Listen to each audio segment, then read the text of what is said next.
Hi friends, அனைவருக்கும் வணக்கம் friends.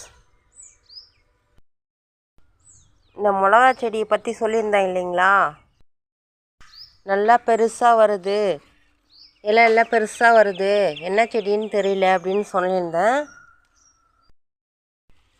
இது நீட்டு மிளகா தான், குண்டு மிளகான்னு நினச்சேன். நீட்டு மிளகா தான் இது பிஞ்சு இப்போ தான் விடுது. நல்லா ஒத்து பாருங்கள், இதில் தான் நீங்கள் பார்க்க வேண்டியிருக்கு. இது இந்த இலை சுருட்டல் நோய் வந்திருக்கு. நம்ம இப்போ இதுக்கு உடனே பார்த்தா மட்டும்தான் இது நல்லா காய்க்கும், செடி நல்லா தளிர் விட்டு நல்லா செம்மையாக வந்திருக்கு. இந்த மாதிரி காய் நல்லா பிடிக்கணுன்னா நமக்கு இப்போ உடனே இது பாருங்கள், எல்லா இடத்துலையும் பிஞ்சு நிறையா வச்சுருக்கு. இதுக்கு நம்ம இந்த இலையை சுருண்டுன்னு இருக்குது பார்த்திங்களா, அந்த சுருள் இல்லாமல் நம்ம இதுக்கு தேவையானது போடணும். இப்போது நான் அது தயார் பண்ணியிருக்கேன். நான் இப்போது உங்களுக்கு அப்புறமா இன்னொரு வீடியோ போடுறேன்.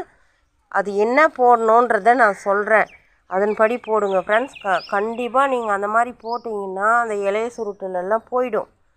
இதே மாதிரி விட்டிங்கன்னா எதுவுமே பூ நிற்காது. இதோ பாருங்கள், அந்த பூ கூட பாருங்கள் கீழே கொட்டுது, சரியான பூ அப்படியே நிற்கலை. அதனால் நீங்கள் கண்டிப்பாக அது மாதிரி செய்யுங்க ஃப்ரெண்ட்ஸ். இது மேலே கண்டிப்பாக நீங்கள் தெளித்து விட்டிங்கன்னா மட்டும்தான் செடி கரெக்டாக நல்லா வரும். அதிலே தான் ஒரே செடியிலே ஒரே பாட்டிலே பெரிய பாட்டாக வச்சுருக்கேன்.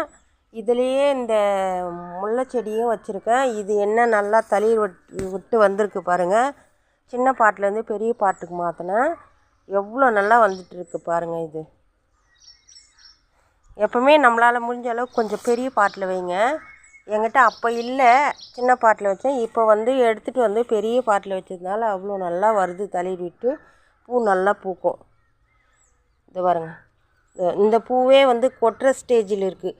அதனால் நம்ம முதல்ல இந்த இலை சுருட்டல் நோய்க்கு பார்த்தோம்னா, இதுக்கு நோய் வந்திருக்கு, இந்த தாக்குதல் நம்ம எடுக்கணுன்னா முதல்ல அதுக்கு ஒரு வழி பண்ணோம்னா மட்டும்தான் அந்த செடியே நல்லா பூ காயெல்லாம் வர வைக்க முடியும். இவ்வளோ நாள் நல்லா வளர்த்துட்டோம், இனிமேல் நல்லா இருக்கணுன்னா கண்டிப்பாக இந்த இலை சுருட்டலுக்கு ஒரு வழி பண்ணணும்.